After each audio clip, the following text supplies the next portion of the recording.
Hello everybody and welcome back to the Beats of Paradise NYC YouTube channel. So I'm going to try out a new feature today, which I'm going to call something like Design Problems.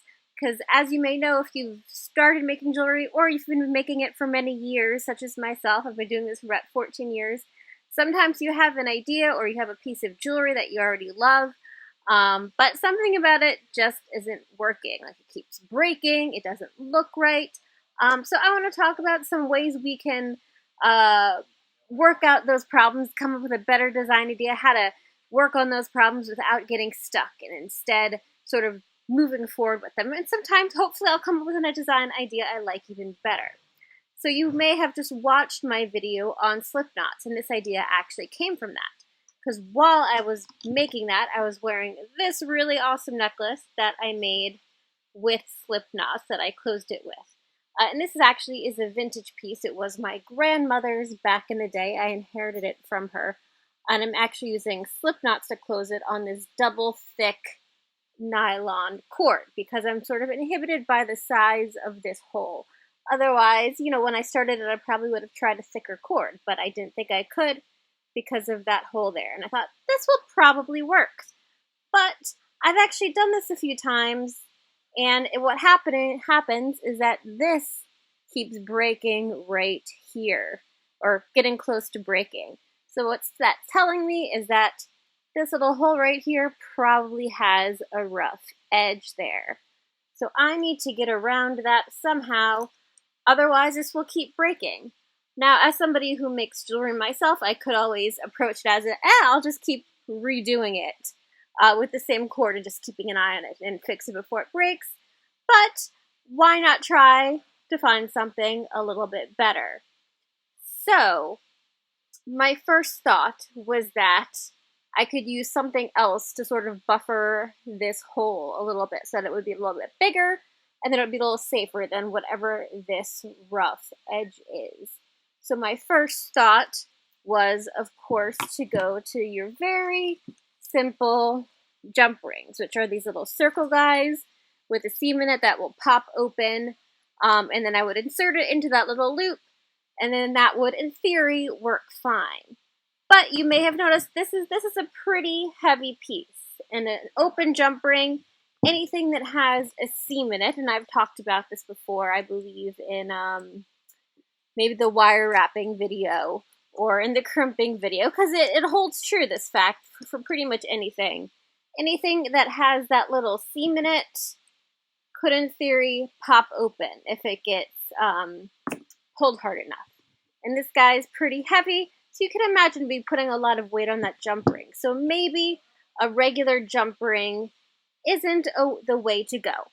Though sometimes you have to learn that through trial and error, and that's okay too, as I did with this cord not working out. So then I thought, hey, maybe I could try these cool little guys called split jump rings. You may have seen us use these in the store before. You may not know they exist. Either way, they're really awesome. They're little jump rings that look essentially like little miniature key rings. And this sort of gives you a little extra security, so it won't just pop open. Though sometimes threading it on can be a little bit difficult if it's going through something chunky. And we're going to try that in just a few minutes. Just want to go over my basic ideas first.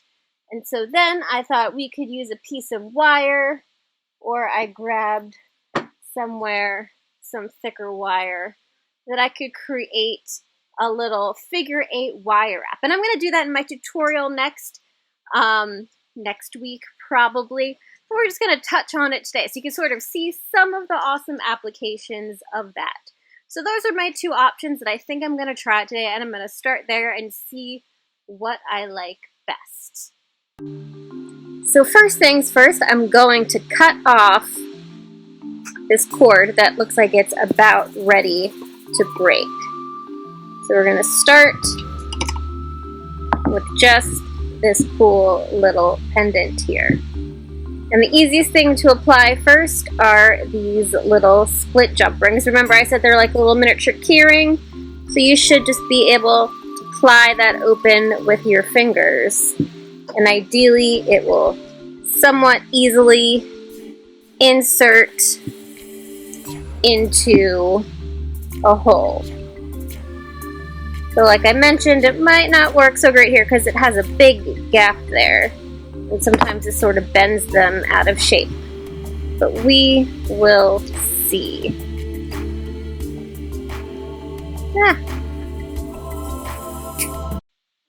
So that didn't work very well considering how wonkily this bent up my little split ring. And that's mostly because of how, like I said, how chunky this piece is here. If this were much thinner, it would have slid on without a problem. So now that that's out of the way as an option, I'm thinking wire wrapping, a little figure-8 wire wrap, is going to be my best bet. Now that's going to be in my next tutorial, so this was just going to be a quick run-through of the concept to get your interest peaked so you can pay attention to that next week and give you some idea as to the multiple applications of that wire wrapping feature. Alright, so I have the first part of my double wire wraps going, also called the figure-8. As you can see, I just did a basic loop around this base of my pendant. And I'm going to create a loop on the top of it that my cord is going to go through. And because I'm creating that loop, that means I could pick whatever cord I want. Because if you remember, I had hoped to use a thicker cord, but this hole originally sort of inhibited what cord size I could use, which is why I got stuck using this fairly thin nylon. Now with creating my own size hole, I figure I could use this much thicker parachute cord. So I'm going to have to wire wrap keeping that loop in mind. Alright, so I've got 2 figure-8 wire wraps.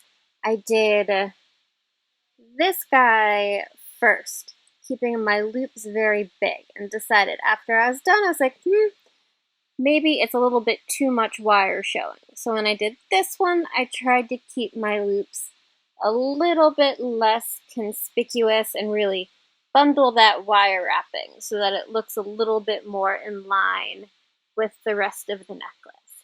I'm still not entirely sold that I love the wire wrapping, but I think I like this look better. So I'm going to cut this one apart and redo it so it looks more like this one. And I'm also going to hope that when I tie this cord in a knot, that it will help disguise some of that bulkiness. We'll see. Alright, so I finished my little wire wraps and I attached the cord. Now, I did a simple little slip knot the first time.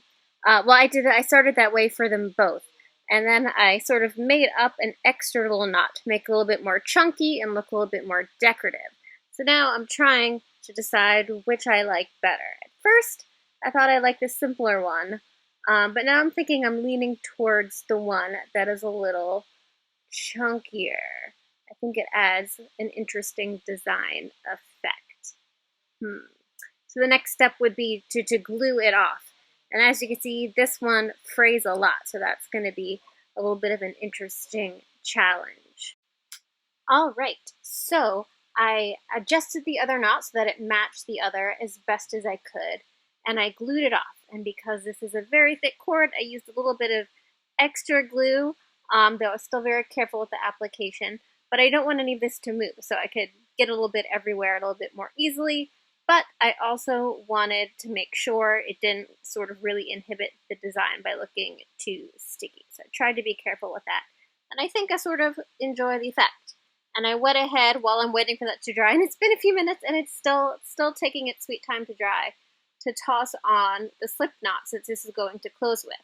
Now, as I didn't mention in the last video, one of the harder things about slip knots is when you have it separating in a piece like this. And if symmetry is super important to you, getting it to match exactly in the middle can be a little difficult. I'm pretty impressed. This was my first try. It's not perfectly symmetrical, but for me, it's close enough. For people that I know want it to be super symmetrical, I often have to do it multiple times.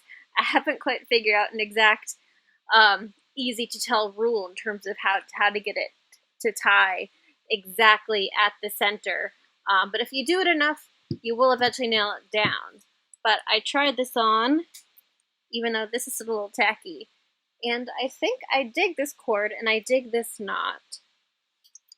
and I think it'll look really awesome when it's finished. All I have to do now is then finish off these knots. So I will get back to you in a few minutes once that is done, and once the glue has dried a little bit more so it doesn't get all over my dress, and we'll see how it turned out. Alright, so the slip knots are glued and dried at the back, and I have put it on, and you know what? I think I kind of really like it better than the original. So as this one turns out, the slip knots, to put it at its tightest, this is probably the shortest I would actually wear it.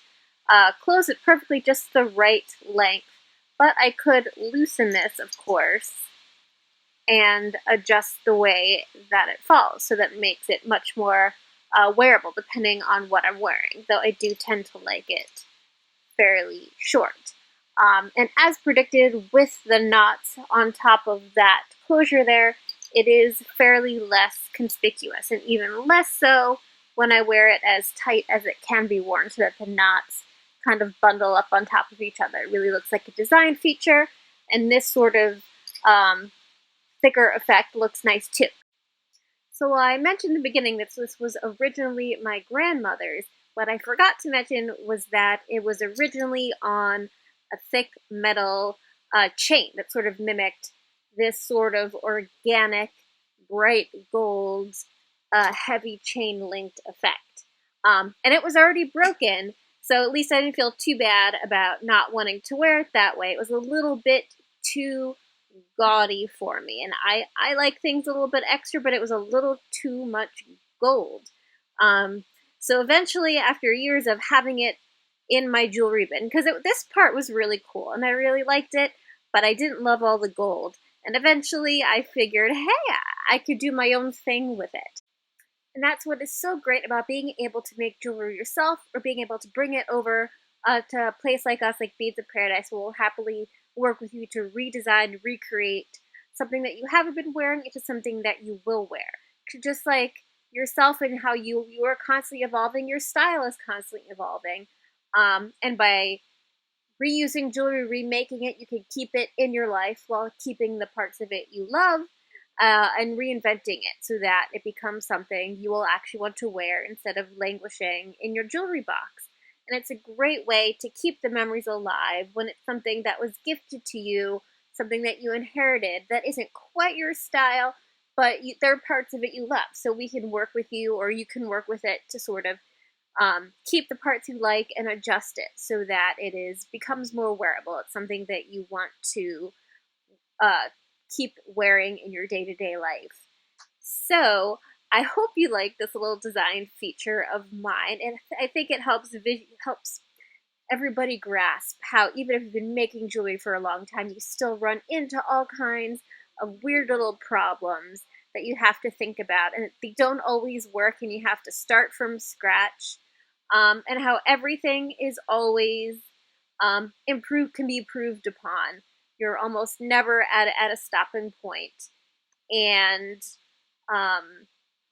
you wind up with something you like even better. So if you like this concept, please hit subscribe and let me know. And if there's any particular design problems you have that you would like me to address, let me know as well. I think this is a feature I think is fun and worth exploring. So have a wonderful day.